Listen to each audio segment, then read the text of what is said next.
நம்பிக்கை துரோகம் என்பது எவ்வளவு பெரிய பாவம் தெரியுமா? மகாபாரத போர் முடிந்த பின் சில காலம் நல்லாட்சி செய்த பாண்டவர்கள் பரீட்சித்திடம் நாட்டை ஒப்படைத்துவிட்டு முக்தி பெற முடிவு செய்தனர். இதனால் மேருமலையை நோக்கி பயணம் செய்ய புறப்பட்டனர். பாண்டவர்கள் திரௌபதி மற்றும் யுதிஷ்டன் வளர்த்த ஒரு நாயும் அவர்களை பின்தொடர்ந்து சென்றது. பயணத்தை தொடர்ந்து சிறிது நேரத்தில் திரௌபதி மயங்கி கீழே விழுந்தாள். அதனை அடுத்து சகாதேவன், நகுலன், அர்ஜுனன், பீமன் என ஒருவர் பின்னொருவராக சுருண்டு விழுந்தனர். இறுதியில் தர்மனும் அவரை தொடர்ந்து வந்த நாயும் மட்டுமே பயணத்தை தொடர்ந்தனர். அந்த சமயம் தர்மரை நோக்கி வந்த இந்திரன் தன் விமானத்தில் ஏறும்படி தர்மரை அழைத்தார். அப்போது தர்மர் கூறினார், நான் நாட்டை விட்டு வந்ததிலிருந்து என்னை பின்தொடர்ந்து வந்த இந்த நன்றியுள்ள ஜீவனையும் என்னுடன் அழைத்து வர அனுமதி அளியுங்கள் என்றார்.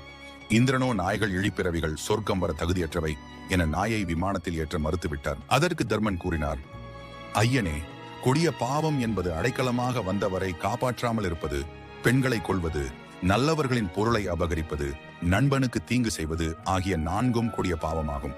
இந்த பாவங்களை விட மிக கொடிய பாவம் நம்பிக்கை துரோகம். எனவே என்னை நம்பி வந்த இந்த நாயை தனியே விட்டு வரமாட்டேன்.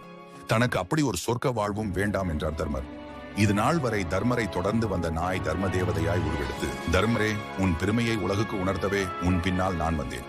இழிந்த பிறவியான நாய்க்கும் நல்லது நடக்க வேண்டும் என நினைத்ததால் உனக்கு நிகரான ஒருவன் விண்ணிலோ மண்ணிலோ பிறக்க மாட்டான்.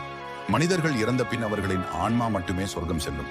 நீ உடலுடனே சொர்க்கம் செல்வாய் என வாழ்த்தினார் தரும தேவதை.